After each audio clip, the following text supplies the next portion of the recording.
Me and my wife, Jessie, had our daughter 2 years ago. Jessie is a smoker. She doesn't smoke a lot, but she consumes 2/3 a day. She wanted to be the one who got pregnant, and I told her that she couldn't smoke at any point in the pregnancy, and only after our baby stopped breastfeeding, she could start consuming again. She agreed. I'm against smoking. I don't smoke, but it doesn't bother me that much other people smoke, and to my delight. Jessie was never a person who smelled like cigarettes despite being a smoker. The reason I'm against it's that my father died of lung cancer, and guess what? He smoked. When our daughter was born, I managed to stay at home for 1 year and 3 months because it hit the pandemic and home office. So we could both take care of it.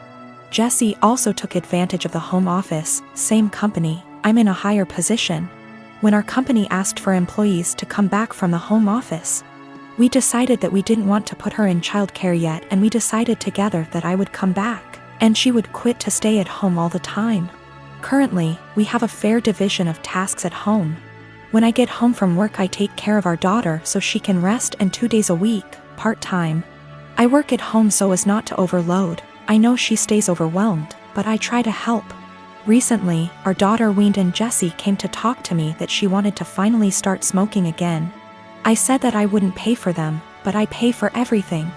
I even proposed to rearrange my schedule in case she wanted to do some freelancer. She's also a designer. But I wouldn't give her the money. THR cigarettes are my limit. She was annoyed, saying that we agreed on her being SOM and that I would provide financially for the family, including her expenses, and I am going behind our agreed. I never paid back / would pay for a cigarette of hers, and she has known this for years. She's still mad at me, saying I'm using being the breadwinner to not let her smoke and forcing her to look for another way to earn money to buy something she wants. I don't know if I'm wrong, but cigarettes are a choice and a bad addiction. I don't feel comfortable paying for it. Given my family history, I always made it very clear that I would never pay for a cigarette. When we made the decision for her to be SOM, I told her I wouldn't feel right paying for her cigarette, and she reassured me that it was something I wouldn't have to worry about. She does freelance to make some purchases she wants. There are months when we are tighter and we can't do some shopping, so she does freelancing. It's rare, but it happens, and on those days, our daughter stays with me even if it's at my service. I never limited any of her purchases, ever, if not because of tight money. For more extravagant purchases of hers that I can't afford, she freelances and buys. So I suggested she do one a month that covers her entire cigarette stash, and I would help by staying with our daughter. She is not entirely financially dependent on me. When she wants to buy something that I can't afford with our money, she makes a design request. I got pregnant with my daughter, Emma, at 18. I lived at home and was going to college and working. When I got pregnant, my parents kicked me out and I had to move in with my ex. I dropped out of school and quit my job to take care of Emma because my ex told me he would support me. When I was 22, he was 24, he graduated law school. He told me I had to move out because he wanted to find a wife. My parents had forgiven me, so I moved in with them. We didn't have a court order, but we split custody pretty much 25/75 with me having more time. When Emma was 6, he married his now wife. She couldn't have any more kids and wanted Emma and her daughter to be sisters. Over the next 3 years, Emma spent less and less time with me. She'd throw a fit if I tried to pick her up. They gave her things I couldn't. When she was 8, she told me she hated me. I never blamed her for the lies her father put in her head, because even though I lived at home, I was in college and working and did my best to provide for her, but obviously they could do more. They took me to court when she was 10, and surprise, the lawyer and his doctor wife with their $1 million home beat me in court. They painted me out to be this horrible parent, and Emma backed them up. They got primary custody and I got visitation. But Emma refused to see me. I gave her money and gifts, but she didn't want me in her life. When I was 30, I met my husband. He is the most amazing man I have ever met.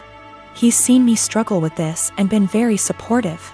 He has a daughter Emma's age and a son who is 5 years younger. They lost their mom and were very welcoming and loving.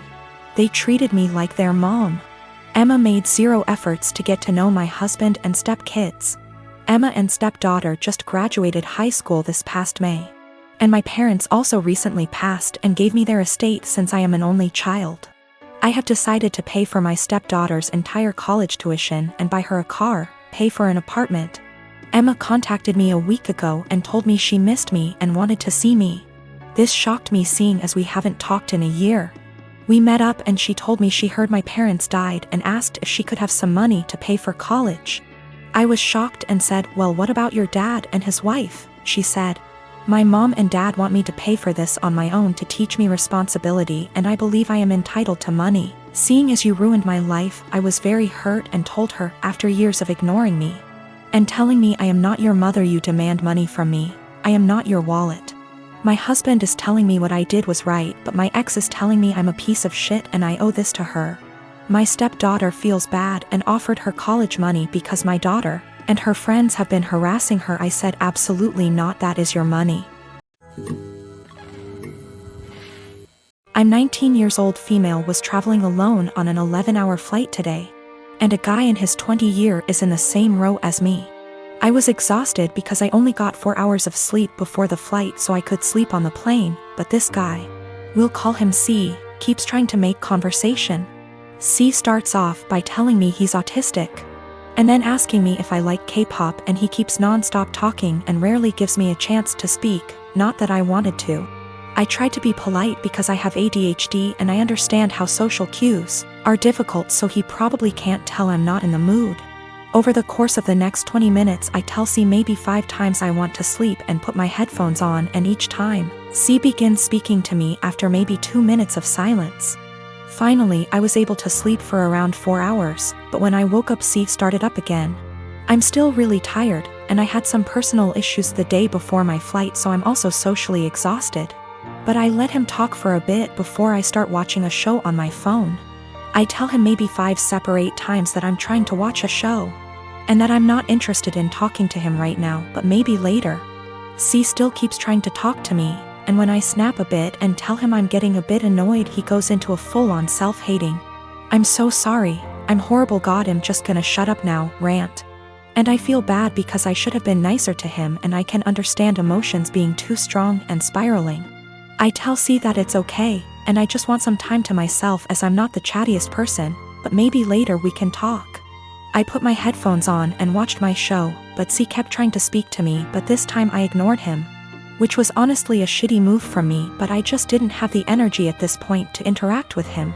This was the wrong move, as he moved to get out of the row and stood in the aisle and began yelling at me. I didn't catch everything he said, but it was along the lines of, "Why can't women believe not all men are bad?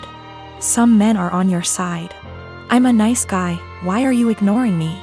He storms off to the bathroom, and I take that chance to ask a flight attendant if I can change my seat because he really freaked me out, and I didn't want to have a panic attack on a plane. The flight attendants were amazing and got my stuff and moved me far away from him.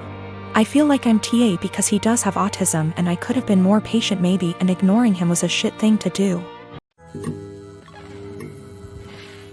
I am 15 years old, just celebrated my birthday.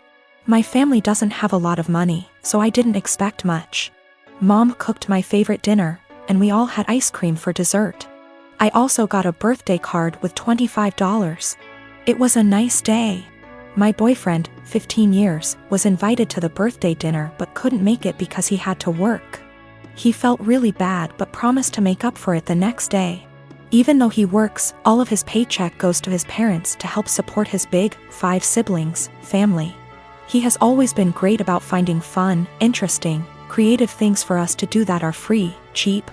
It inspired me to up my game and help find fun, cheap activities for us, but I'll admit that he's still so much better at it. So, while I absolutely was not expecting a gift, I was definitely looking forward to whatever he imagined up for our day.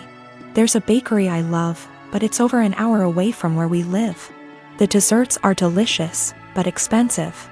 I often talk about this one cupcake I love from that bakery, but I can only enjoy it when I'm in the city and can afford it.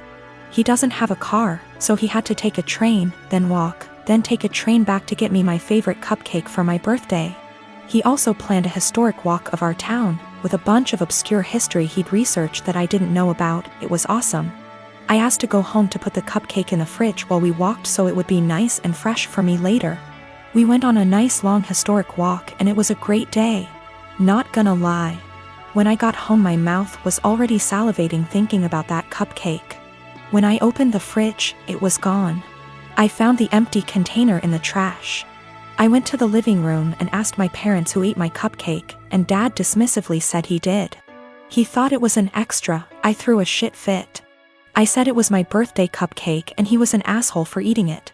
He said if my BF really cared about me he would have bought me more than one, and that they gave me $25. So go buy more if it's really that important. He doesn't think he did anything wrong and is calling me an entitled brat for being upset. I think my BF went above and beyond to get me that